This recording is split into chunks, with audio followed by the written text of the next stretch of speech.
So మీ అందరికీ మరోమారు ధన్యవాదాలు తెలియజేసుకుంటూ all my best wishes to game changer,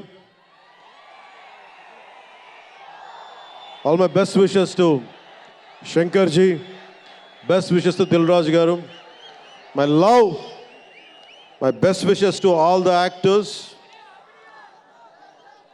కొత్త సంవత్సరంలో బాక్స్ ఆఫీస్ బద్దలైపోవాలి. నేను ఇలాంటి మాటలు మాట్లాడు, నా సినిమాకి నేను మాట్లాడను.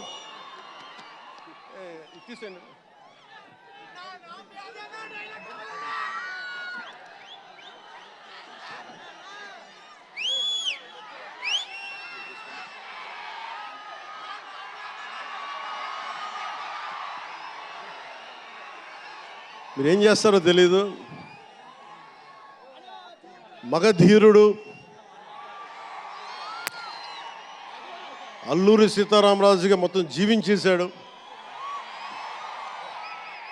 అందరి తోటి నటుల మీద అమితమైన ఇష్టం చూపించేవాడు. అందరికీ ఫ్రెండ్ రామ్ చరణ్. అందరి హీరోలకి చాలా గౌరవంగా ఉండేవాడు.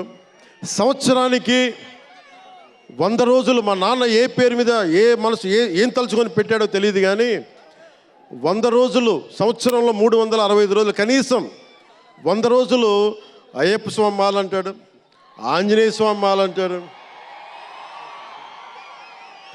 ఎందుకురా చేస్తామంటాను అప్పుడప్పుడు. క్షమించాలి రామ్ చరణ్ గారు రే అంటున్నందుకు. పర్లేదు కదా.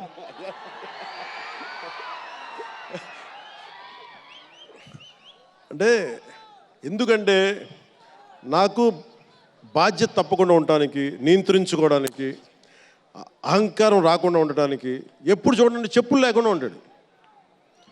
అంటే నాకే అనిపిస్తుంది, కనీసం నేను వేసుకునే చెప్పులు కూడా వదిలేడానికి ఇబ్బంది పడతాను అప్పుడప్పుడు.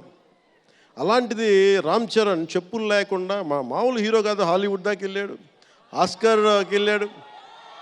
అక్కడికి వెళ్ళి ఎంత గుండె ధైర్యం అంటే, నేను చెప్పులు వేసుకుంటా, అవసరమైతే మంచి సూటు బూట్ వేసుకుని తయారవుతాడు, లేదంటే అయ్యప్ప స్వామి మాలేసుకుని కనిపిస్తూ ఉంటాడు.